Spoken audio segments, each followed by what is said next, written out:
Hello gentlemen, welcome back. We're going to continue on some right triangle trig. We're going to start by looking at some identities, and then we'll do some example problems, and then you guys can do some practice before we move on to the next section. But let's get started. Let's look at some fundamental identities that you guys need to know. Some of them we've already talked about. These reciprocal identities we've already talked about. You know, sine theta is equal to 1 over cosecant theta, or basically we actually looked at it the other way. We looked at it more of the cosecant is equal to 1 over sine, but it works both ways. Okay. We've looked at cosine is 1 over secant, or secant is 1 over cosine. So you know these reciprocal identities, and we're going to use those in some upcoming examples. Quotient identities, again, we've talked about these from the beginning. Tangent is sine over cosine, and cotangent is cosine over sine. The ones that we haven't talked about yet, but you may have already seen, are the Pythagorean identities. Okay, sine squared plus cosine squared is equal to 1. You guys probably already know that. This actually comes from, if you think about unit circle here, remember on the unit circle that the y value was sine and the x value was cosine, and so we had a circle of radius 1. So this is really just sine y squared x squared plus y squared is equal to 1, which is the equation of our unit circle. These other two Pythagorean identities come right from here.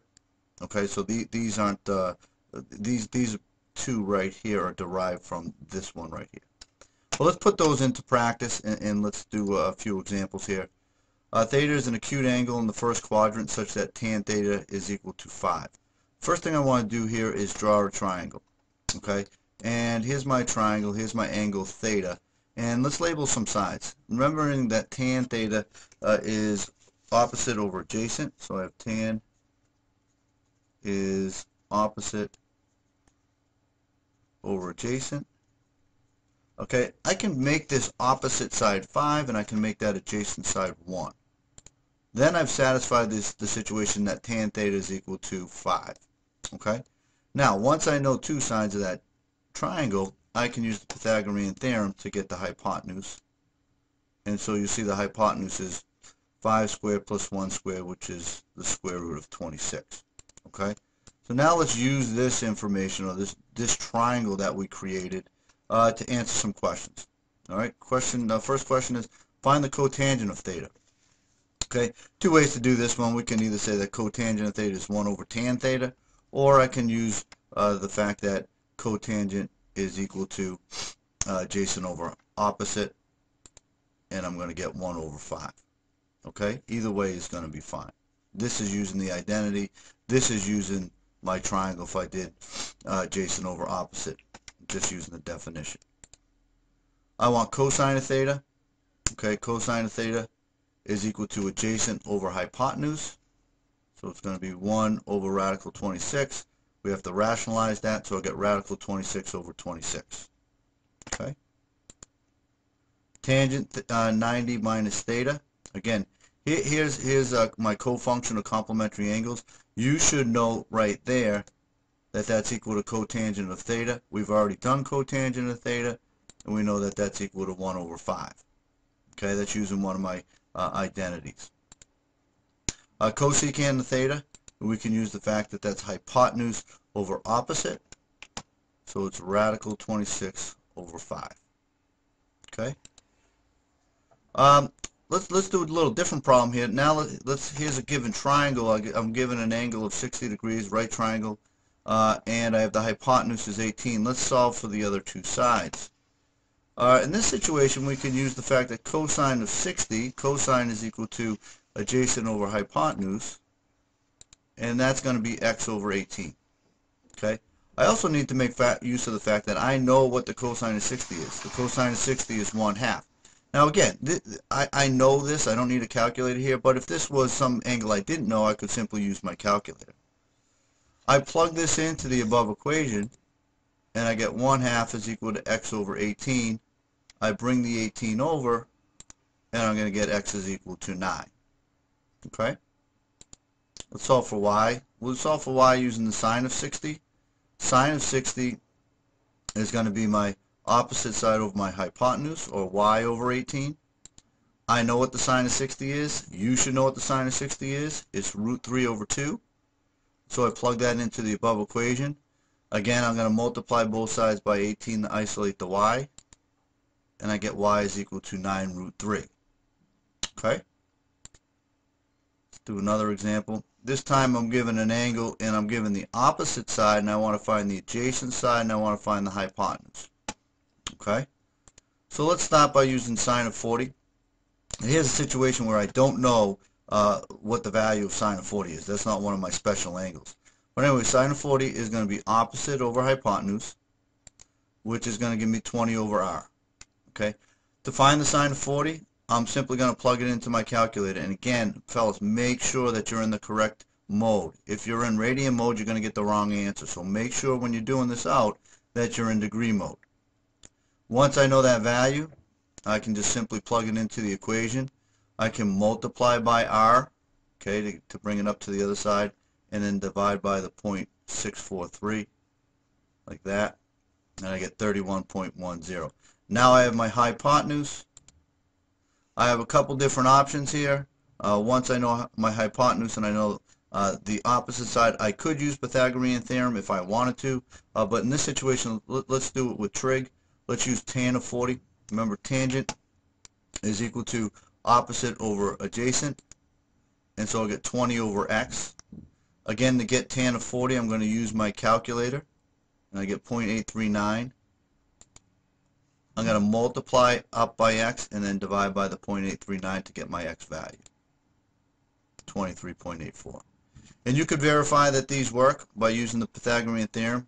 If I did 23.84 squared, what you could do is show that 23.84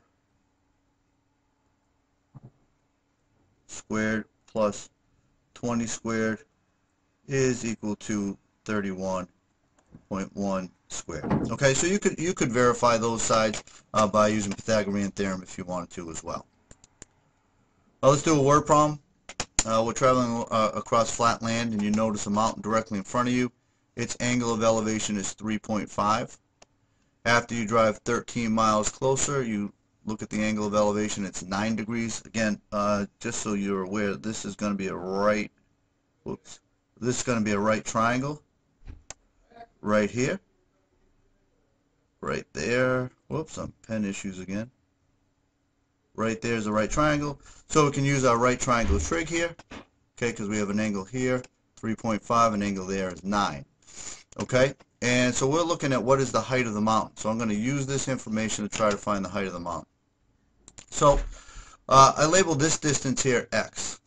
Alright, so I'm going to look at two different triangles, one with an angle of 3.5, one with an angle of 9. Let's look at the one with 3.5. Again, tangent is equal to opposite over adjacent. So my opposite side is the height of the mountain. My adjacent side is 13 plus x. Okay? Let's look at the other one. If I look at this other triangle, tangent of 9 degrees is going to be opposite, or the height of the mountain, divided by x. What this is going to allow me to do, this equation right here, I'm going to get a value for x. I'm going to solve this for x. I'm going to x is equal to h over tangent of 9. Again, I brought the x over, divided by tangent of 9. If I do that, tangent of 9 is just a number. And so you should all check and make sure that you can simplify down to that point right there. Okay? What I'm going to do now is I'm going to take that value and plug it in right there. Okay? And if I do that, this is where I get. Now again, tangent of 3.5 is simply a number. And so I can go and plug that into my calculator, and I get 0.061. Now I have an equation of just one unknown variable here, h. And that's actually what we're looking for, the height of the mountain. To solve, we need to multiply by the denominator here to the other side, and then I'll multiply it by 0.061. And I'll get that right there. This step right here is basically 0.061 times 13 plus 6.314h. Okay, that's where I got this side. Okay, and then I obviously add just h on the other side. this point, I'm going to combine those two terms, combine the h terms, and then I'm going to divide by 0.615, and the height of that mountain is approximately 1.3 miles. Okay? Here's an example of how to use right triangle trig to solve a word problem. I want you to finish reading this section on right triangle trig. I want you to look at these. These have to do with a couple word problems here and a couple with some identities, some problems here. Again, some word problems at the end. Make sure you guys are working through those word problems. If you have trouble with them, make sure you're emailing me, but don't email me with the I don't know how to do them. Struggle through them a little bit. Let me see where your thought process is going wrong, and we'll be able to make more progress that way. Okay, so basically this video covered trig identities and some real basic ones. We looked at the reciprocal identity, we look at the quotient identities, and we look at the Pythagorean identities. Okay, make sure that you know those and you're comfortable using them. There's definitely some practice in these videos. Okay, have a good day, fellas.